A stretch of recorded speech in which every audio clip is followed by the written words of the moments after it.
Okay, so in this video, we're going to discuss about alkanes. In the previous video, I talked a little about the introduction to organic chemistry and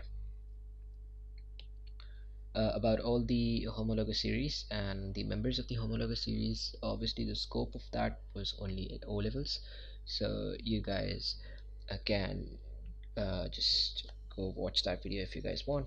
Uh, Alkanes are also slightly explained over there. However, this video is going to be a little detailed on just alkanes and uh, yeah. So let's begin. Now, alkanes, as we discussed, alkanes are basically number one. They are pure hydrocarbons. Now, the word pure hydrocarbons, or you can just say they are hydrocarbons. Okay, so even you can just omit this word as well. So I'm just highlighting it because the more important thing is hydrocarbons over here.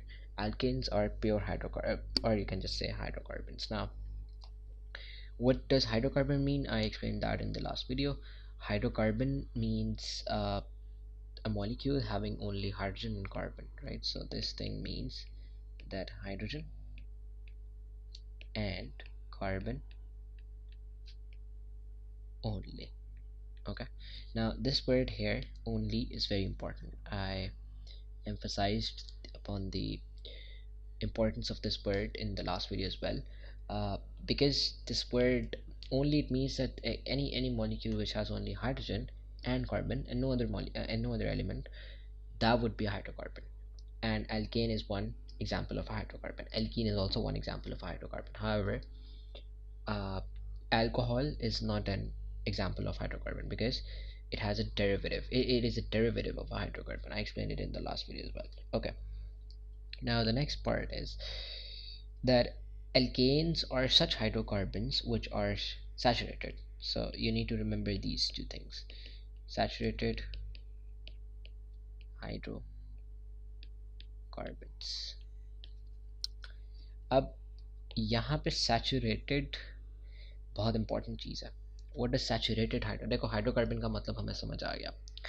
Now we need to understand कि saturated का मतलब क्या है. ठीक है, so I'm going to explain you कि saturated का मतलब क्या होता है. There is two types of hydrocarbons.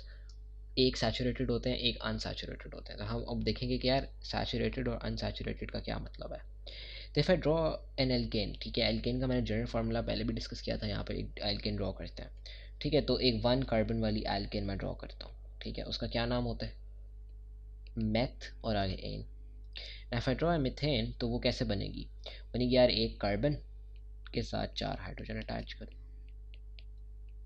ठीक है, अच्छा, अब अगर मैं बनाऊँ एक और एल्केन जो कि दो कार्बन वाली एल्केन है, ठीक है, उसका नाम मैं क्या दूंगा? इथेन. और ये बनेगी कैसे? कार्बन कार्बन को चेन में लगा दो, बाकी जो जो जितने बॉन्ड बचते हैं उसकी जगह हाइड्रोजन लगा दो. ये हमने लास्ट वीडियो में डिस्कस किया था सब कुछ डिटेल में. अच्छा, और इसी तरह थ्री कार्बन वाली को मैं क्या बोलूँगा? प्रोपेन. और उसके अंदर क्या होगा? थ्री कार्बन होंगे और हर कार्बन के आपने बॉन्ड पूरे कर देना. Now this is basically alkanes. ठीक है, ये मैंने जितनी तीन ड्रॉ की हैं ये एल्केन्स हैं. ऑब्वियसली कार्बन की चेन आप जितनी मर्जी लंबी करते रहें उतने ज़्यादा लंबे एल्केन्स होते जाएंगे. But the point of drawing them here is के आई हैव टू एक्सप्लेन कि सैचुरेटेड का मतलब क्या होता है. अच्छा, अब ये word saturated, it means all carbon to carbon single bonds. ठीक है, ये चीज़ मैंने लास्ट वीडियो में भी एक्सप्लेन की थी. ये वाली definition all carbon to carbon single bond, but मैंने उनको सैचुरेटेड का नाम नहीं दिया था. एंड द रीज़न इज़ के वो चूँकि इंट्रोडक्शन वीडियो थी तो it might have gotten a little confusing for the new people जिनको ऑर्गेनिक केमिस्ट्री पहले नहीं जिन्होंने पढ़ी हुई. ये कन्फ्यूजिंग हो सकता है, तो मैंने इसलिए तब सैचुरेटेड का वर्ड यूज़ नहीं किया था. अब मैं बता रहा हूँ कि एग्ज़ाम में वो आपसे सैचुरेटेड ये पूछ सकता है कि वो why are alkanes saturated hydrocarbons, मतलब उनको saturated hydrocarbons क्यों बोला जाता है? बिकॉज नंबर वन, उसका आप आंसर कैसे करेंगे? पहले सैचुरेटेड का आंसर करेंगे फिर हाइड्रोकार्बन्स का आंसर करेंगे. सो यू विल से कि they are called saturated hydrocarbons because, or you can just omit this as well, you can say because they are molecules having carbon and hydrogen only, and the carbons have single bonds between them. All carbons have single bonds between them, there's no double bond. Okay, so the the important part इसके यहाँ पे carbon to carbon आप देख सकते हैं। Methane में तो कोई कार्बन का और है ही नहीं, तो यहाँ पे एक्सप्लेन करने की ज़रूरत नहीं है। इधर देखें कि कार्बन टू कार्बन ये बॉन्ड है और ये सिंगल बॉन्ड है। इधर देखें ये बॉन्ड है और ये बॉन्ड है, ये दोनों सिंगल बॉन्ड्स हैं, तो ये दोनों सैचुरेटेड है। तो एल्केन सारी सैचुरेटेड होती हैं, all the alkanes are saturated. ये आपको पहली बात बतानी चाहिए। एंड सिमिलरली अब अगर आप अनसैचुरेटेड का देख रहे हैं, सो मैं आपको अनसैचुरेटेड डिटेल में बताऊंगा इन दी एल्कीन की वीडियो, बट मैं वैसे यहाँ पर एक लिख देता हूँ कि अनसैचुरेटेड और सैचुरेटेड में क्या फ़र्क है, ताकि इफ़ यू आर कन्फ्यूज्ड बाद में कि यार सैचुरेटेड क्या था और अनसैचुरेटेड क्या था, तो उनकी दोनों की कंपैरिजन यहीं पे हो जाएगी। सो अनसैचुरेटेड बेसिकली होता है carbon to carbon double slash triple bond, ठीक है। तो इसकी मैं एग्जांपल भी आपको दे देता हूँ कि अगर आपके पास किसी कोई इस तरह का स्ट्रक्चर है, ठीक है, या आपके पास कोई इस तरह का स्ट्रक्चर है, ठीक है, इस तरह का कोई स्ट्रक्चर, बाकी हाइड्रोजन मैं भी ड्रॉ नहीं कर रहा, ये स्ट्रक्चर आपके सिलेबस में नहीं है, ये जो सेकंड वाला मैंने ड्रॉ किया है, this is not in your syllabus. इसको ये एल्काइंस होते हैं, they are not in your syllabus. आपके सिलेबस में सिर्फ एल्केन है और एल्कीन है, एल्कोहल और कार्बोक्सिलिक एसिड एंड एस्टर है, एल्काइंस नहीं है, ट्रिपल बॉन्ड वाले एल्काइन होते हैं। अच्छा, उसके बाद हम देखते हैं इसको, ठीक है, ये भी क्या है, सैचुरेटेड अनसैचुरेटेड हाइड्रोकार्बन। अच्छा, and there is another example as well कि अगर दो कार्बन ही हो और उनके दरमियान ट्रिपल बॉन्ड हो, आल्सो पॉसिबल, ठीक है, that is also an unsaturated hydrocarbon, because इनके अंदर डबल और ट्रिपल बॉन्ड है पूरी चेन के अंदर। ये इस पूरी चीज़ को चेन कहते हैं, ये जो मैं पूरी चीज़ बनाई है, this is called chain of a hydrocarbon. इस तरह इसकी चेन क्या है, यहाँ से लेके यहाँ और फिर यहाँ, so this is the chain of this, इसकी चेन ये है। अभी भी चेन के बारे में पूरी, इसकी चेन क्या है, इसकी चेन दो कार्बन की ये है, ठीक है। अच्छा, अब सैचुरेटेड हाइड्रोकार्बन की तरफ आ जाते हैं, तो वो हमने अभी बात की है। अनसैचुरेटेड हाइड्रोकार्बन कौन से होंगे आपके सिलेबस के अंदर? अनसैचुरेटेड हाइड्रोकार्बन होंगे एल्कीन्स, ठीक है। एल्कोहल्स भी हो सकते हैं अगर उनके अंदर double bond, carbon to carbon double bond है। मेनली एल्कीन अनसैचुरेटेड होंगे। उसके बाद सैचुरेटेड कौन से होंगे, ठीक है। अब सैचुरेटेड सैचुरेटेड देखें, इससे ये नहीं आपने याद रखना है कि सिर्फ एल्केन एल्कीन ही सैचुरेटेड होते हैं। If I draw an alcohol here, मैं अल्कोहल की डेप्थ में जाना नहीं चाह रहा, सो जस्ट एल्केन की वीडियो है, just gonna focus on alkane. तो एल्केन के अंदर सैचुरेटेड क्या होगा, carbon to carbon single bond. और ये जो बात है ये सेल्फ एक्सप्लेनेटरी है कि अगर मैं कोई भी चेन बना दूं, जैसा मैं एक बना के दिखा देता हूँ, carbon carbon carbon carbon carbon carbon, इसका नेम नहीं आपको पता होना चाहिए, but this has all carbon to carbon single bonds, कोई भी कार्बन के दरमियान डबल बॉन्ड नहीं है, तो ये सैचुरेटेड है, ठीक है। आपके सिलेबस में मेन सैचुरेटेड कंपाउंड्स का जिसका वो पूछेगा, दैट इज़ एल्केन्स, ठीक है। अच्छा, तो यहाँ तक सैचुरेटेड अनसैचुरेटेड सही हो गया, हमें उसका मतलब भी समझ आ गया कि हाइड्रोकार्बन्स क्या होते हैं। हाइड्रोकार्बन्स मैंने पिछली वीडियो में भी एक्सप्लेन किया था। Now the next portion is the reactions. मैं जब भी आपको कोई भी अच्छा, रिएक्शन से पहले हम इसका जनरल फार्मूला देख लेते हैं, ठीक है। So the reactions are gonna be very important, तो एंड तक वो रिएक्शंस देख लीजिएगा, क्योंकि मेन क्रक्स रिएक्शन ही होता है ऑर्गेनिक केमिस्ट्री में। वंस यू नो कि एल्केन क्या होगा, फिर आपको ये पता होना चाहिए कि वो एल्केन रिएक्ट किस तरह कर सकता है। तो general formula of an alkane क्या होता है, ठीक है। तो यहाँ मैं लिख देता हूँ कि ये एल्केन, क्योंकि वीडियो एल्केन की, अब still I am writing. So general formula of an alkane is CnH2n+2, ये हमने कल बात डिस्कस की थी, ठीक है। All carbon to carbon single bonds, ठीक हो गया। That's just general formula of alkanes, okay. अब हम नेक्स्ट आ जाते हैं। नेक्स्ट पे जब हम नेक्स्ट हम बात करते हैं ऑफ द रिएक्शंस ऑफ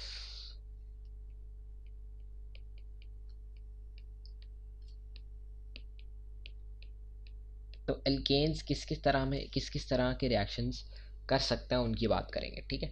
अब यहाँ पे मैं कुछ टर्म्स डिस्कस करूँगा, जो टर्म्स आपने एज इट इज़ याद करनी है, ठीक है।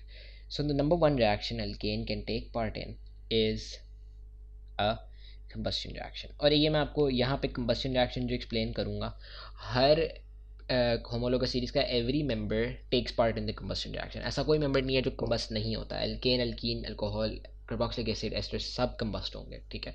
So all organic compounds can be combusted. यहाँ पे आपने याद रखना है कि ये कंबस्शन, एल्केन की कंबस्शन कैसे होगी, यहाँ बताऊंगा हर एलिमेंट का वैसे होना है। एलिमेंट कह रहा हूँ, member of the homologous series. Okay, एक तो रिएक्शन इसका हो गया कंबस्शन, दूसरा रिएक्शन इसका होगा सब्सटीट्यूशन। ठीक है, तो ये दोनों आपने रिएक्शन याद रखना। अब आप नाम से कह रहे होंगे क्या सब्सटीट्यूशन क्या चीज़ है। So substitution I will explain कि सब्सटीट्यूशन क्या चीज़ है, बट सबसे पहले हम कंबस्शन देख लेते हैं। ठीक है, सो अब इनको बाय नेम अगर आपने देखना है कि इन रिएक्शन, ये रिएक्शन सबसे इंपॉर्टेंट है इस वीडियो में। So combustion reaction, alkanes combustion reaction में कब टेक पार्ट करते हैं, तो एल्केन कंबस्शन रिएक्शन में कब टेक पार्ट करते हैं इसके देखते हैं डिटेल में। कंबस्शन रिएक्शन बेसिकली होता है, अब आप कभी भी भूल जाएं कि व्हाट कंबस्शन रिएक्शन इज, तो इसके लिए आपने एक छोटी सी चीज़ याद रखनी है, रिएक्ट विद ऑक्सीजन। जब भी आप एयर से रिएक्ट करा दोगे, ठीक है, ऑब्वियसली वाटर कह रहा हूँ, एयर से रिएक्ट कराओगे, ऑक्सीजन से रिएक्ट कराओगे। अब एयर के अंदर ऑब्वियसली कि बाकी गैसेस भी होते हैं, सो एयर मुझे नहीं बोलना चाहिए, बट आई एम सेइंग कि यार जब भी आप किसी चीज़ को ऑक्सीजन से रिएक्ट कराओगे, कंबस्ट करोगे, ठीक है, तो वो कंबस्शन रिएक्शन टेक पार्ट करेगी। मैं कोई भी चीज़ का सिर्फ ऑर्गेनिक केमिस्ट्री में के स्कोप से बात कर रहा हूँ कि कोई भी चीज़ ऑर्गेनिक अगर है उसको कंबस्ट कराओगे तो okay. And this is also one important thing here जो कि बड़े मज़े की है और ईजी भी है कि कंबस्शन रिएक्शन के प्रोडक्ट्स हमेशा सेम निकलेंगे।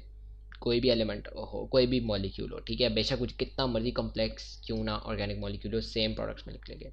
प्रोडक्ट्स क्या होंगे वो मैं एक्सप्लेन कर देता हूँ। सो कंबस्शन रिएक्शन के प्रोडक्ट्स क्या होते हैं, ठीक है, यहाँ मैं एक बात लिख देता हूँ, सेम प्रोडक्ट्स ऑलवेज।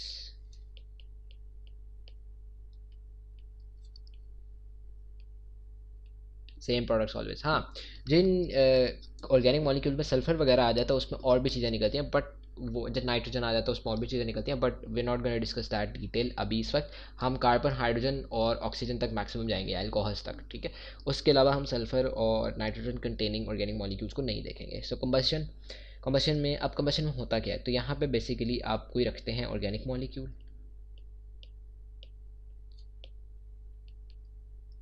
ठीक है, या कंपाउंड, उसके अंदर आप ऐड करते हैं ऑक्सीजन, जो आपको क्या दे देता है, कार्बन डाइऑक्साइड एंड वाटर, ठीक है, ये दो चीज़ें देता है। अच्छा, अब यहाँ में मैं आपको दो चीज़ें और बताऊंगा कि ये जो मैंने इक्वेशन लिखी है, ठीक है, ये पूरी इक्वेशन जो मैंने लिखी है, this is for the complete combustion, ठीक है, this is for the complete combustion. अब ये कंप्लीट कंबस्शन है, एक इनकम्प्लीट कंबस्शन भी होती है। उसमें क्या होता है, उसमें कोई भी जिसमें आपके पास एयर लिमिटेड होती है, मैं भी लिख देता हूँ, ठीक है, तो ऑर्गेनिक मॉलिक्यूल या कंपाउंड, कंपाउंड लिख लें, बेहतर बेहतर है, ठीक है, molecule plus oxygen is going to give you carbon monoxide plus water and can sometimes also give you carbon in the solid form। इसको कार्बन सूट बोलते हैं, जो मैं सॉलिड वाला कार्बन लिखा है, ठीक है, ये भी आपको मिल सकता है, तो वो आपको मोस्ट ऑफ द टाइम्स। अच्छा, अभी मैं आपको बात बता देता हूँ, वो जब आपको सिंपल लिखेगा एग्ज़ाम के अंदर, जस्ट मैं इसको पहले मेंशन कर दूं कि ये है इनकम्प्लीट कंबस्शन, ओके। सो जब भी एग्ज़ाम के अंदर वो आपको ये लिख के देगा कि आपने मीथेन को कंबस्ट करा के इक्वेशन लिख के दें, आपने एक चीज़ याद रखनी है उसके अंदर कि जब भी आप मीथेन को कंबस्ट करा रहे होंगे तो वो जो सिंपल लिखा हुआ है ना उसने, अब वो ये नहीं लिखेगा कंप्लीट कंबस्ट या इनकम्प्लीट, तो अगर उसने कुछ नहीं लिखा तो यू विल प्रिटेंड कि मैं कंप्लीट कंबस्ट कराना है। लेकिन अगर वो इनकम्प्लीट करवाना चाहेगा तो आपको लिख के देगा कि for example propane goes under incomplete combustion, write down the products the with the balanced equation, ठीक है। तो वहाँ पे आपने क्या करना है, वहाँ पे आपने फिर इनकम्प्लीट कंबस्शन की लिखनी है, but the point of saying telling this is कि वो कंबस्शन मेंशन करता है बगैर ये बताए इनकम्प्लीट है कि कंप्लीट है, तो आपने कंप्लीट कंबस्शन करानी है। अगर वो इनकम्प्लीट कहेगा तो एक्सप्लिसिटली मेंशन करेगा, बस this was the important thing. अच्छा, अब हम रिएक्शन की तरफ आ जाते हैं। सो अब हम कंप्लीट कंबस्शन को पहले देखते हैं, ठीक है। सो कंप्लीट कंबस्शन मैं आपको एक एल्केन की करा के दिखाता हूँ और उसको उस इक्वेशन को बैलेंस कैसे करना है वो भी एक ट्रिक है। ओके, सो कोई भी इथेन कोई भी एल्केन पकड़ लेते हैं, इथेन पकड़ लेते हैं। सो इथेन का फार्मूला क्या हो जाएगा, C2H6, ठीक है। इसको मैंने किस में ऐड किया, ऑक्सीजन में ऐड किया, what will I get, carbon dioxide and water, ये हमेशा ऐसे मिलेगा। अच्छा, अब एक चीज़ आप यहाँ पे ध्यान रखें, इसके कुछ रूल्स हैं, ये रूल्स आपने याद कर लेने। नंबर 1, लेफ्ट हैंड साइड पे कार्बन नंबर आपने देखना है, इसको आपने इक्वल कर देना राइट हैंड साइड के कार्बन नंबर के। मेरा मतलब क्या है कि सबसे पहला स्टेप आपने ये करना है। यहाँ पे कार्बन कितने हैं 2, तो यहाँ पे कितना है 1, तो यहाँ पे मैं क्या करूँगा इसको 2 कर दूंगा, तो कार्बन हो गए बैलेंस। ओके, ऑक्सीजन को भी छोड़ देना। अब आपने क्या करना है, सेकेंड रूल आपका क्या है, हाइड्रोजन ऑन, अच्छा अब देखें हाइड्रोजन ऑन, ठीक है, hydrogen on right hand side is equal to half hydrogen on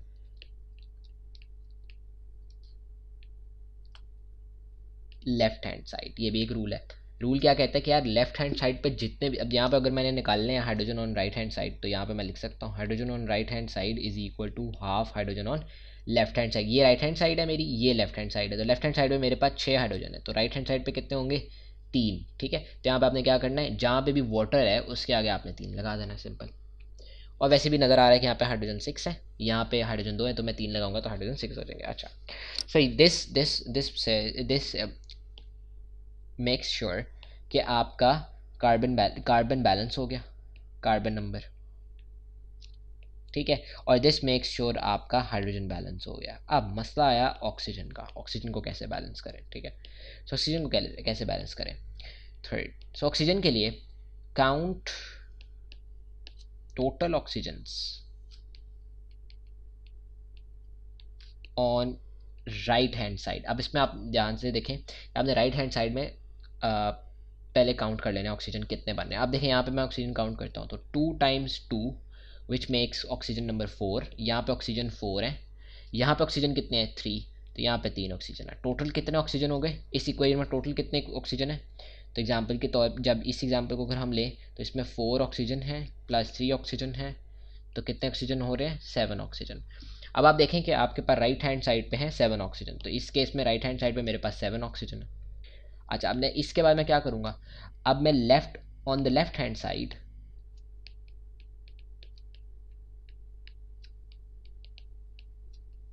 adjust the oxygens, simple.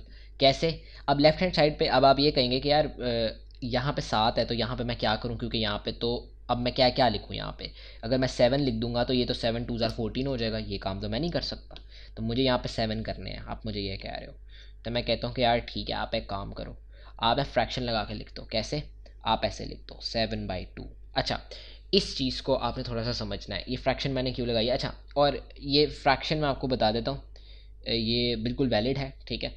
तो balancing with fractions is only recommended for singular elements, ठीक है, क्योंकि यहाँ पर ऑक्सीजन अकेला पड़ा हुआ था, इवन तो मॉलिक्यूल एलिमेंट लिख दो या मॉलिक्यूल लिख दो, ठीक है। तो यहाँ पे क्या था कि ऑक्सीजन अकेला पड़ा हुआ था, तो मैं उसको फ्रैक्शन से बैलेंस कर सकता हूँ। अगर HCl होता फॉर एग्जांपल, तो यहाँ पे मैं हाफ नहीं लगा सकता, ठीक है, फिर मुश्किल हो जाता है। Never balance A compound with fraction, right, always balance singular. जैसे अगर फर्स्ट करो हाइड्रोजन है, तो मैं इसके ऊपर हाफ लगा सकता हूँ, बिल्कुल लगा सकता हूँ, ठीक है। मेरे पास क्या है, नाइट्रोजन है, तो इसके ऊपर भी मैं 3/2 लगा दो, 11/2 लगा दो, कुछ भी लगा दो, तो वो बिल्कुल वैलिड है। लेकिन वैलिड क्या चीज़ नहीं है, HCl के ऊपर कोई लगाना, ठीक है। वैलिड तो ये भी है, बट ये आपको कंफ्यूज करेगा, कंपाउंड के ऊपर कभी नहीं करना, O लेवल्स के अंदर कभी नहीं करना है ऐसा। हाँ, सिंगुलर के ऊपर आप लगा सकते हो बिल्कुल, जैसा H2SO4 हो गया, उसके ऊपर आप 7/2 लगा दो, तो that is also not valid. तो ये सारी चीज़ें वैलिड नहीं है, ये सारी वैलिड है, सिंगुलर। तो मैंने क्या किया, मैंने इसको बैलेंस कैसे किया, दैट इज़ वेरी इंटरेस्टिंग। इसको मैंने बैलेंस कैसे किया है, अब मुझे चाहिए थे 7 ऑक्सीजन, तो आपने अपने माइंड में ये चीज़ रखनी है कि मैंने इसको बैलेंस कैसे किया है। तो इसको अगर मैं बैलेंसिंग आपको बताऊँ, तो आपको चाहिए थे 7 ऑक्सीजन, तो अपने माइंड में ये सोचना है कि यार अगर मैं 7/2 लिखता हूँ, तो ये जो 2 यहाँ पे मैंने लिखा है, ये 2 और ये 2 कट हो जाएंगे आपस में, तो आपके पास बचेगा क्या, आपके पास बचेगा 7 ऑक्सीजन। नाउ ये तरीका आपने सिर्फ अपने माइंड में रखना है कि ये 2s कट हो रहे हैं, 2 कट हो नहीं रहे, क्योंकि बेसिकली मैं जो कर रहा हूँ, मैं ये कर रहा हूँ, मैं 3.5 टाइम्स 2 कर रहा हूँ विच इज़ 7। ये 7/2 क्या कह रहा है, ये 3.5 होता है, तो मैं 3.5 टाइम्स 2 कर रहा हूँ विच इज़ 7। तो अब दिमाग में आप ऐसे भी, क्योंकि अब जब कुछ बड़ा नंबर आ जाए, आपने 14 ऑक्सीजन 15 ऑक्सीजन करना है, फिर तो आप ऐसे नहीं ना सोचेंगे यार 15 का हाफ क्या होता है, मैं वो लिखूँ। आपने सिंपली क्या करना है, 15 ऑक्सीजन करने हैं, तो आप ऑक्सीजन यहाँ लिखा होगा, तो आपने क्या करना है 15/2। आपने ये सोचना है यार ये 2 को काटेगा, कितना बचेगा 15 oxygen. That is how you can simply balance these species. अच्छा, अब ये आपको आई थिंक क्लियर हो जाना चाहिए। These 3 rules are not only for alkanes, ये सब स्ट्रक्चर ऑर्गेनिक मॉलिक्यूल्स के लिए आपने कंबस्शन को ऐसे ही बैलेंस करना है, देयर इज़ नो अदर। और मतलब यार वे का मतलब मेरा ये कि I am giving this tip to you guys so that you don't have to spend a lot of time balancing this equation, ठीक है। बैलेंसिंग इक्वेशन ओ लेवल में थोड़ा सा मुश्किल लगता है, क्योंकि नई नई इक्वेशंस आप सीख रहे होते हो, नए नए हमेशा नई नई इक्वेशंस आ रही होती हैं आपके सामने, तो आपको फील हो रहा होता है कि ये तो इक्वेशन बैलेंस हो ही नहीं सकती, but every equation can be balanced, और बैलेंस होनी भी चाहिए। अच्छा, सो इसको बैलेंस करने का ही मैंने आपको एक ट्रिक बताया है। थ्री स्टेप्स हैं। पहले कार्बन को बैलेंस कर लें, उसके बाद हाइड्रोजन को बैलेंस कर लें, उसका भी ट्रिक बताया, और उसके बाद एंड पे ऑक्सीजन को बैलेंस करें। अच्छा, ये हो गई हमारी कंबस्शन एल्केन्स की। और ये याद रखें कि ये कंप्लीट कंबस्शन मैंने एक्सप्लेन की थी। Complete combustion was carbon dioxide and water निकल रहा था, ठीक है। इसी तरह इनकम्प्लीट कंबस्शन भी आप करा सकते हैं, बिल्कुल, ठीक है। सो इन कंप्लीट कंबस्शन भी आप करा सकते हैं, और ये बहुत कम आती है, ज़्यादातर वही आती है कंप्लीट कंबस्शन। अब इनकम्प्लीट कंबस्शन में क्या होता है, तो इनकम्प्लीट कंबस्शन में मैंने आपको पहले भी बताया, हम यही वाली एग्जांपल ले लेते हैं। अच्छा, यहाँ पर हम मॉलिक्यूल चेंज कर लेते हैं, हम प्रोपेन ले लेते हैं, ठीक है। तो इसको अगर मैं ऑक्सीजन में ऐड कर दूँ, अच्छा एक बात मैं और लिख देता हूँ, आई फॉरगॉट। अच्छा, यहाँ पे आपके पास क्या निकल सकता है, carbon suit, carbon monoxide, water, ये तीनों प्रोडक्ट्स आपके पास निकल सकते हैं, ठीक है। और अब इसको बैलेंस करना है, तो आप क्या कर सकते हैं, अब यह वो आपको बताएगा कि कार्बन मोनोऑक्साइड कितनी निकली है, कार्बन कितना निकला है, क्योंकि अब आप यहाँ पे कार्बन 2 बार आ गया ना। सो यहाँ पे आप पहले ये बैलेंस कर लें, अगेन कार्बन बैलेंस करें, फिर ऑक्सीजन। देखो मैं क्या करूँगा, मैं आपको ये कह देता हूँ कि जो कार्बन सूट में निकला है ना, वो 1 मोल निकला है, तो आप यहाँ पे 1 लिख दोगे। उसके बाद आप ये देखो कि कार्बन यहाँ पे 3 है, यहाँ पे कितने बच गए, एक इधर आ गया, यहाँ पे मुझे 2 लगाना चाहिए, तो कार्बन कितने हो गए, 1 इधर 1 इधर, 3 हो गए, पूरे हो गए। नेक्स्ट मैंने हाइड्रोजन को देखना, तो यहाँ पे हाइड्रोजन 8 है, इसको हाफ करो, ठीक है, इसको हाफ करो तो 4 आया। हाँ, तो इसको हाफ किया मैंने, यहाँ पे उल्टा तो नहीं लिख दिया, hydrogen on the right hand side इसको हाफ, हाँ ठीक है। Hydrogen on the left hand side 8 है, इनको हाफ करो, 4 आ गया, यहाँ पे 4 लगा दो। हाइड्रोजन कार्बन बैलेंस हो गया। अब ऑक्सीजन का मसला आ रहा है, ऑक्सीजन यहाँ पे 2 है, सो 2 ऑक्सीजन प्लस यहाँ पे कितने ऑक्सीजन है, 4 ऑक्सीजन, तो टोटल कितनी 8 ऑक्सीजन हो गई। अब यहाँ पे मुझे फ्रैक्शन लगाने की 8/2 करने की ज़रूरत नहीं है, क्यों, तो मुझे सिर्फ 8 चाहिए, तो मैं 4 लगा सकता हूँ यहाँ पे, 4 2 जार 8 हो जाएगा, ठीक है। तो फ्रैक्शन लगाने की जरूरत नहीं है, ऑड नंबर आएगा तो फ्रैक्शन लगाने की जरूरत पड़ेगी, इवन आएगा तो आप वैसे ही उसको बैलेंस कर सकते हैं। सो ये इनकम्प्लीट कंबस्शन हो गई, ठीक है। एक और चीज़ मैंने आपको बतानी थी कि कंप्लीट कंबस्शन इनकम्प्लीट कंबस्शन में एक छोटी सी बात थी कि कंप्लीट कंबस्शन में आपके पास ऑक्सीजन इज इन एक्सेस, ठीक है। आपके पास की जो ऑक्सीजन है ये एक्सेस में होगी, और यहाँ पे आपके पास क्या होगा, ऑक्सीजन इज लिमिटेड, इसलिए ये इनकम्प्लीट होगी, पूरी तरह कंबस्ट नहीं, ये जो कंपाउंड है ये पूरी तरह कंबस्ट नहीं कर पा रहा। ओके, यहाँ पे एल्किन की हमने कंबशन भी कर ली। अब हम सब्स्टिट्यूशन की तरफ आ जाते हैं। So the second reaction is substitution. अब ये थोड़ा सा समझें, क्योंकि ये थोड़ा सा यूनिक रिएक्शन है, सब्स्टिट्यूशन। ओके, सो सब्स्टिट्यूशन थोड़ा सा यूनिक रिएक्शन है, बिकॉज ये एल्कीन जो सब्स्टिट्यूशन होती है उसकी सब्स्टिट्यूशन थोड़ी डिफरेंट है, एल्केन की सब्स्टिट्यूशन थोड़ी डिफरेंट है। सो कंबस्शन जैसा मैंने कहा सारे एलिमेंट सारे होमोलोगस सीरीज से हर ऑर्गेनिक कंपाउंड की सेम तरह से होगी, सब्स्टिट्यूशन थोड़ी सी डिफरेंट होती है, एल्केन की थोड़ी सी डिफरेंट तरीके से होती है। इसको हम देख लेते हैं। अब होता क्या है कि बेसिकली, अब देखो ये बात थोड़ी सी समझने वाली है। होता ये है कि फ़र्ज़ करें आपके पास एक मॉलिक्यूल है CH4, ठीक है, दिस इज़ मीथेन, ठीक है। मैंने क्या किया, मैंने ये किया कि मैंने इस CH4 को, व्हाट विल आई डू, तो मैं इस CH4 को ऐड कर दूंगा क्लोरीन के अंदर, ठीक है।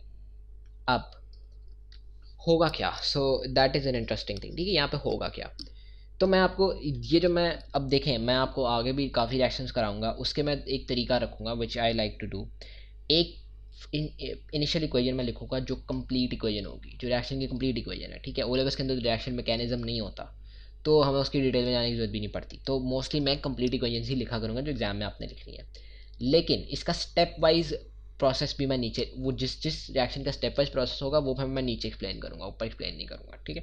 सो यहाँ पे बेसिकली हुआ क्या कि मैंने एल्केन को रिएक्ट कर दिया क्लोरीन के। अच्छा, एल्केन के बारे में एक और बात आप ऊपर जाके लिख लें, यहाँ पे जहाँ पे मैंने सेकंड नंबर लिखा था ना, यहाँ पे आप एक और बात लिख लें, alkanes, sorry this is very dark, think it's the same, no it's not, okay. So यहाँ पे आप एक तीसरी बात लिख लें कि alkanes are generally very unreactive, ठीक है। एल्केन्स किसी के साथ रिएक्ट नहीं करते, ये इनकी एक खास बात है। अब आप देखेंगे आगे जाके कि एल्कीन हर एक के साथ रिएक्ट कर जाएगी, ठीक है। तो that's a difference between them. लेकिन अभी के लिए आप याद रखें कि एल्केन तो जनरली वेरी अनरिएक्टिव, किसी भी चीज़ के साथ बहुत आसानी से रिएक्ट नहीं करते, you need specific conditions for them to react. अच्छा, अब ये जो आपका है मीथेन, इसने क्लोरीन के साथ जब रिएक्ट किया, ठीक है, क्लोरीन डायटोमिक मॉलिक्यूल होते तो मैंने उसको Cl2 लिखा है। अच्छा, अब होगा क्या, तो उसके लिए आपको एक कंडीशन चाहिए, इस रिएक्शन को कराने के लिए एक कंडीशन चाहिए। ए लेवल में जब आप जाएंगे ना तो आप देखेंगे कि ये कंडीशन काम कैसे करती है एक्चुअल में, बट यहाँ पे आपको बस एक छोटी सी कंडीशन चाहिए। कंडीशन आपको ये चाहिए कि आपको क्या करना है, आपको यहाँ पर यूवी लाइट इसको देनी है, यूवी रेज मतलब सनलाइट देनी है यार। सनलाइट उसका क्या होता है, पूरा स्पेक्ट्रम होता है, इलेक्ट्रोमैग्नेटिक स्पेक्ट्रम, उसमें यूवी प्रेजेंट होती है, तो ये यूवी वाला चल जाएगा इसमें। हमें इसको यूवी लाइट का मतलब यही है कि आपने इसको सनलाइट के नीचे रखना है, नंबर 1, जो जिस जार में भी आप इसको कर रहे हैं। नंबर 2, आप इसको ऑलमोस्ट 25 डिग्री 30 डिग्री सेल्सियस पे रखना है, ठीक है। आप हीट भी लिख सकते हैं पेपर के अंदर, या बेटर है कि आप टेम्परेचर रेंज लिखते हैं 25। तो वो आपसे पूछ सकता है कि जी मैंने इनको ऐसे रिएक्ट कराया तो बताओ कि कंडीशंस क्या होनी चाहिए, तो आपको कहोगे यार एक तो यूवी लाइट सनलाइट दे दो, दूसरा आप क्या करो 25 डिग्री 30 डिग्री सेल्सियस हीट कर दो, या जनरली थोड़ी सी हीट कर दो, ठीक है। अच्छा, उसके बाद हम इसके प्रोडक्ट्स लिखेंगे, तो इसका प्रोडक्ट जो है वो आपको देखना पड़ेगा। बेसिकली इसको आप 25 डिग्री 30 डिग्री सेल्सियस भी लिख सकते हो, हीट भी लिख सकते हो, और आरटीपी भी लिख सकते हो, ठीक है। लेकिन इधर राइट दिस और RTP, room temperature and pressure, तीनों से काम चल जाएंगे। अच्छा, अब इनका प्रोडक्ट क्या होगा, तो देखो होगा ये कि ये क्लोरीन का मॉलिक्यूल कैसे काम करता है, मैं इसका प्रोडक्ट इन पर लिखूंगा, ठीक है। पहले मैं थोड़ा सा आपको एक्सप्लेन करता हूँ। तो क्लोरीन का मॉलिक्यूल कैसे काम करता है हम ये चीज़ देखते हैं। सो क्लोरीन का मॉलिक्यूल कुछ इस तरह काम करता है। अब आपका है मीथेन का मॉलिक्यूल, ठीक है, और ये आपका है क्लोरीन का मॉलिक्यूल। क्लोरीन का मॉलिक्यूल इस तरह होता है। अब होगा ये कि द डिटेल के ये क्लोरीन क्लोरीन आपस में कैसे टूटे हैं वो आपकी ए लेवल के अंदर है, वो यूवी का बहुत कमाल है उसमें। लेकिन अभी फॉर एग्जांपल आप ये याद कर लें कि ये बॉन्ड यहाँ से ब्रेक हो जाएगा, ठीक है। इसको अगर मैं बॉन्ड तोड़ना है तो मैं इसको डिफरेंट कलर से दिखाता हूँ, तो ये बॉन्ड जो है यहाँ से टूट जाएगा, और यहाँ से क्या होगा, यहाँ से एक हाइड्रोजन का बॉन्ड टूट जाएगा। अच्छा, अब ऐसा हाइड्रोजन का बॉन्ड टूटा तो क्या हुआ, तो अब कार्बन ने क्या कहा, कार्बन ने कहा कि यार देखो मेरे पास तो 3 बॉन्ड रह गए हैं, चाहिए मुझे तो 4 है। तो क्लोरीन कहेगा कोई बात नहीं, ये क्लोरीन कहेगा मुझे एक बॉन्ड चाहिए, यहाँ से मेरा क्लोरीन छोड़ के मेरा भाग गया, यहाँ से हाइड्रोजन कहेगा, यहाँ से कार्बन कहेगा मेरा एक हाइड्रोजन भाग गया, तो ये वाला क्लोरीन क्या कहेगा, ये वाला क्लोरीन कहेगा, ये वाला जो क्लोरीन है ये कहेगा देखो मैं अवेलेबल हूँ, मैं वहाँ से भाग के आया हूँ, तो मैं तुम्हारे साथ आके लग जाता हूँ, तो ये यहाँ पे आके अटैच हो जाएगा। अच्छा, और जो ये वाला हाइड्रोजन है, अब बचा क्या हुआ, अब बचा हुआ ये वाला हाइड्रोजन और ये वाला क्लोरीन, ये दोनों बचे हुए हैं। तो अब ये क्या करेंगे, ये वाला हाइड्रोजन आएगा और ये वाला क्लोरीन आएंगे, और ये क्या बना देंगे, ये बना देंगे हाइड्रोजन क्लोराइड। तो एक चीज़ आपने देखनी है कि यहाँ पे क्या हुआ, मेरा क्लोरीन का मॉलिक्यूल फीड किया उसे, Cl2 फीड किया, तो मुझे एक हाइड्रोजन निकल गया और वहाँ पे जाके एक क्लोरीन लग गया, जो क्लोरीन बचा उसके साथ वो जो हाइड्रोजन निकला था वो आके लग गया और हाइड्रोजन क्लोराइड गैस बन गई। तो इसका आप नाम रख सकते हैं हाइड्रोजन क्लोराइड। अच्छा, और ये जो है इसको हम क्या बोलते हैं, इसको हम बोलते हैं हेलो एल्केन, ठीक है। देखो इसका जनरल नेम है, मैं इसका स्पेसिफिक नेम बताता हूँ अभी, बट ये आपको याद करने की ज़रूरत नहीं है, just I am telling you ताकि आपको थोड़ा सा फेमिलियरिटी हो जाए और ए लेवल्स में भी ये चीज़ हेल्प करेगी। तो हेलो एल्केन क्यों? क्योंकि ये आपका एक हेलोजन लगा हुआ है, क्लोरीन इज अ हेलोजन, तो हम इसको बोलेंगे क्लोरो, और एल्केन कौन सी है? ये मीथेन थी, क्लोरो मीथेन। ठीक है, although this is not a methane anymore क्योंकि एक हाइड्रोजन निकल गया हुआ है, लेकिन हम कह रहे हैं यार मीथेन वाला स्ट्रक्चर था जिसमें क्लोरो आके लग गया, तो this is the name of this, और इसका नेम हाइड्रोजन क्लोराइड है। तो यहाँ पे अगर मैं इसको नेम करूँ, इस एक्शन का पहला प्रोडक्ट ये बनेगा। मैं यहाँ पे पूरा रिएक्शन अब एक्सप्लेन कर रहा हूँ, ठीक है, ये पहला स्टेप हो गया। तो ऐसे दूसरे स्टेप में क्या होगा, थोड़ा सा अगर आप लोग देखें तो दूसरा स्टेप बहुत आसान है। दूसरे स्टेप में क्या होगा, देखो यहाँ पे क्या हुआ हुआ है, यहाँ पे हुआ हुआ है कि यार CH3Cl यही बना हुआ है ना यहाँ पे, ये वाला मॉलिक्यूल जो है, this molecule is right here, CH3Cl। और उसके बाद अब मैं क्या करूँगा, इस HCl को मैंने निकाल दिया, इस HCl को मैंने थोड़ा सा डिस्पोज ऑफ कर दिया, मेरे पास मैंने अपना ये वाला स्ट्रक्चर पकड़ लिया, ये जो क्लोरोमीथेन पड़ा हुआ है। अच्छा, अब मैं क्या करूँगा, अब मैं ये करूँगा, अब मैं इसको दोबारा क्लोरीन का मॉलिक्यूल एक फीड कर दूंगा, ठीक है, Cl2 एक फीड किया, साथ UV भी दी हुई है, RTP भी दिया, तो ये क्या करेगा, एक और हाइड्रोजन निकाल देगा और एक और क्लोरीन जाके लग जाएगा, तो आपका प्रोडक्ट क्या बनेगा, आपका प्रोडक्ट बनेगा, अब एक हाइड्रोजन निकल गया तो हाइड्रोजन रह गए Cl, और Cl कितने आ गए टोटल, Cl इसके अंदर Cl2 आ गए, और यहाँ पे ये क्लोरीन टूट जाएगा, जब ये क्लोरीन टूटा इसके अंदर एक क्लोरीन बच गया, यहाँ से एक हाइड्रोजन निकला हुआ है, यहाँ से हाइड्रोजन बाहर निकला हुआ है, यहाँ से ये क्लोरीन बचा हुआ है, तो ये दोनों आपस में फिर जुड़ जाएंगे, तो आपके पास फिर हाइड्रोजन क्लोराइड गैसियस फॉर्म में बन जाएगी। ठीक है, अब अगेन वही हमारे पास ये प्रोडक्ट हमारे पास सेम आ रहा है, इसको हम कहते हैं बाई प्रोडक्ट, तो हाइड्रोजन क्लोराइड का प्रोडक्ट हमारे पास सेम आ रहा है, ये प्रोडक्ट हमेशा डिफरेंट हो रहा है। अब इसको नाम आपने करना है तो बहुत आसान है, CH2Cl2, इसको नेम अगर आपने करना है तो देखो कितने क्लोरीन लगे हुए हैं, पहले हमने इसको क्लोरोमीथेन बोलना है ना, कितने क्लोरीन लगे हुए हैं, 2, तो हम उसको बोलेंगे डाई क्लोरोमीथेन। क्यों? क्योंकि मेरे पास 2 क्लोरीन, पहले मेरे पास 1 क्लोरीन था तो मैंने क्लोरो बोला, अब मेरे पास 2 क्लोरीन लगे तो डाई बोला, 3 लगेंगे तो ट्राई क्लोरो, 4 लगेंगे तो टेट्रा क्लोरो। ओके, सो हमारा पहला स्टेप ये था, ठीक है, मिथेन के रिएक्शन में ये मेरा पहला स्टेप था, ये मेरा दूसरा स्टेप हो गया। अब मैं तीसरे स्टेप पे जाता हूँ, तो मैं इस CH2Cl को दोबारा रिएक्ट कराऊंगा, ठीक है, अगैन वही प्रोसेस आपने रिपीट करता जाना है, इसको Cl2 से दोबारा रिएक्ट करा दो, यहाँ पे फिर UV दे दो, इधर भी UV दे दो, ठीक है, और RTP दे दो, इधर भी RTP दे दो। जब आप ये दोगे तो यहाँ पे क्या हो जाएगा, एक क्लोरीन दोबारा टूटेगा, वो आके इधर लग जाएगा, एक हाइड्रोजन यहाँ से निकल जाएगा, तो ये हो जाएगा इस तरह, यहाँ पे आपके पास दोबारा हाइड्रोजन क्लोराइड गैस बन जाएगी। अब इसको अगर आपने नेम करना है तो बहुत आसान नेम है इसका नेम मैंने अभी ऊपर बताया कि 3 क्लोरो लगे हुए हैं तो try chloro methane. Okay, last में हम अब इसका लास्ट स्टेप ये होगा, क्या होगा कि अब मेरे पास CH ये बच गया है, ठीक है, मैं ये वाला प्रोडक्ट लेके आ रहा हूँ यहाँ पे, ये वाला, तो अब मेरे पास क्या बचा, मेरे पास आ गया CHCl3, और इसको मैं दोबारा रिएक्ट कराऊंगा क्लोरीन के साथ, गिवन विद UV और RTP, तो मेरे पास क्या बन जाएगा, अब यहाँ से एक ही हाइड्रोजन बच गया, अगर मैं इस लास्ट वाले स्टेप को आपको करके दिखाऊं तो ये हाइड्रोजन लगा हुआ है, ये क्लोरीन लगी हुई है, ये क्लोरीन लगी हुई है, ये क्लोरीन लगी हुई है। अच्छा, और ये किसके साथ रिएक्ट करिए, Cl के साथ। अच्छा, अब मैंने ऊपर एक बात की थी कि एल्केन्स आर वेरी अनरिएक्टिव, मेरे वैसे ही माइंड में ये चीज़ आ गई कि अब यू गाइस माइंड भी बढ़ेंगे, एल्केन्स आर अनरिएक्टिव, ये तो 3 क्लोरीन के साथ बॉन्ड हो गया, उसकी जो पूरी साइंस है वो आपको 11 में पता चलेगी कि क्यों बॉन्ड हो गया, ये पूरी फ्री रेडिकल वाला एक कॉन्सेप्ट है, वो 11 में पता चलेगा, वो रेडिकल जाके अटैक करते हैं। सो उसकी डिटेल में ना जाएँ, बस जो इधर हो रहा है उसको बस आप लिख लें, याद कर लें कि इसने ऐसे काम करना है। अच्छा, अब यहाँ से एक लास्ट हाइड्रोजन बेचारा रह गया, यहाँ से दोबारा बॉन्ड टूटेगा, यहाँ से ये बॉन्ड टूटेगा, तो अब ये क्या होगा, ये हाइड्रोजन निकल जाएगा, अगेन वही काम होगा, और यहाँ पे क्या बच जाएगा, यहाँ पे अब हाइड्रोजन नहीं मैं लिख रहा क्योंकि हाइड्रोजन है ही कोई नहीं, तो मैं क्या लिखूंगा, CCl4 एग्जैक्टली, और उसके बाद मैं आगे क्या लिख दूंगा, HCl। तो मेरे पास देखें, मेरे पास गैस कौन सी बनी, HCl, और मेरे पास ये वाला एक प्रोडक्ट बना। अब इसका नाम क्या रखूँगा, मैं इसका नाम रखूँगा टेट्रा क्लोरोमीथेन। क्यों? क्योंकि 4 क्लोरीन लगे हुए हैं, तो इसको अगर मैं बना के आपको दिखाऊं तो यहाँ पे भी क्लोरीन है, यहाँ पे भी क्लोरीन है, यहाँ पे भी क्लोरीन है, यहाँ पे भी क्लोरीन है।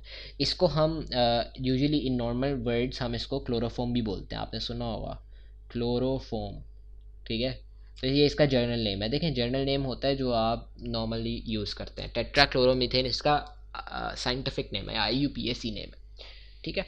अच्छा, आई थिंक ये यहाँ तक क्लियर है ये चीज़ कि पूरा रिएक्शन कैसे हुआ है। ये मैंने मीथेन पे करके दिया, अब आप किस पे ट्राई करें, आप ट्राई करें इथेन के ऊपर, ठीक है, that is what you guys have to try yourself, ठीक है। तो आप क्या करें, आप इथेन पकड़ें और उसे क्लोरीन, हाँ उसे क्लोरीन के साथ रिएक्ट करा दें। अच्छा, एक और चीज़ मैं आपको बता दूँ, सिर्फ क्लोरीन के साथ आप रिएक्ट नहीं कर सकते, किसी भी हेलोजन के साथ रिएक्ट कराते हैं, क्लोरीन हो गई, ब्रोमीन हो गई, ठीक है, मेनली इन दोनों के साथ ये रिएक्ट करेगा, फ्लोरीन के साथ भी, लेकिन वो बहुत एक्सोथर्मिक रिएक्शन होता है, कम किया जाता है। सो क्लोरीन और ब्रोमीन इन दोनों के साथ ये रिएक्ट कर जाएगा।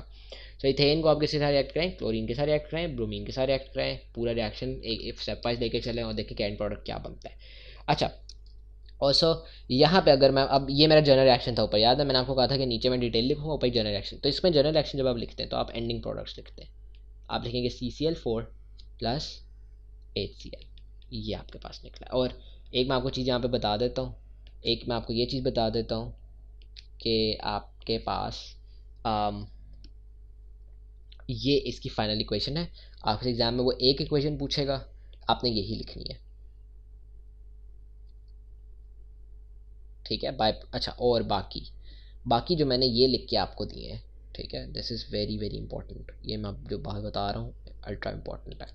ये जो मैंने ये लिख के दिए हैं आपको, जिस तरह आपके पास ये बना हाइड्रोजन क्लोराइड बना, आपके पास ये बना क्लोरोमीथेन बना, आपके पास डाइक्लोरोमीथेन बना, आपके पास ट्राइक्लोरोमीथेन बना, all these are by products. तो अब आपको मैं लिख देता हूँ, ये आपने ट्राई करना है, ठीक है, ट्राई योर सेल्फ। ही मैं यहाँ पे ना इसको ऐसे लिख देता हूँ,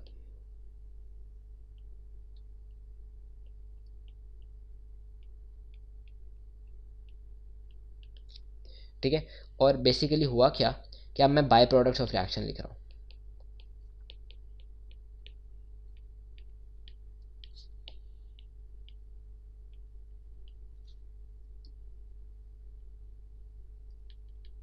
by products of methane plus chlorine, मतलब के मीथेन की सब्सटीट्यूशन के बाय प्रोडक्ट्स।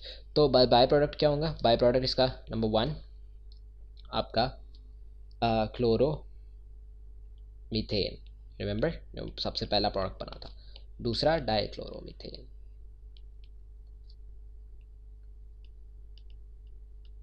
ठीक है। तीसरा टेट्राक्लोरोमीथेन, और चौथा, अच्छा वो भी बाय प्रोडक्ट नहीं था, वो एक प्रोडक्ट ही था, ठीक है। तो आप लिख सकते हैं यहाँ पे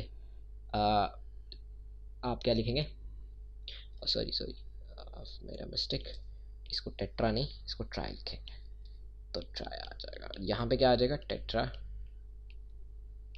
क्लोरो मीथेन। और एक और चीज़ भी निकली थी, हाइड्रोजन क्लोराइड। तो अगर आपसे ये पूछ ले कभी कि यार बाय प्रोडक्ट्स कौन से निकले हैं, तो हाइड्रोजन क्लोराइड गैस फॉर्म में निकली थी। तो आपसे अगर वो ये पूछ ले कि आपके बाय प्रोडक्ट्स कौन से निकले हैं, तो आप इनमें से कोई भी 2-3 जितने भी मार्क्स का क्वेश्चन है उतने आप लिस्ट कर सकते हैं, आपके बाय प्रोडक्ट्स आ जाएंगे। सो आई होप कि यहाँ तक आपको ये चीज़ क्लियर होगी कि सब्स्टिट्यूशन एल्केन की कैसे होती है। इसको सब्स्टिट्यूशन क्यों बोलते हैं, बिकॉज 1 हाइड्रोजन, 1 ना लिखो, हाइड्रोजन रिप्लेस्ड बाय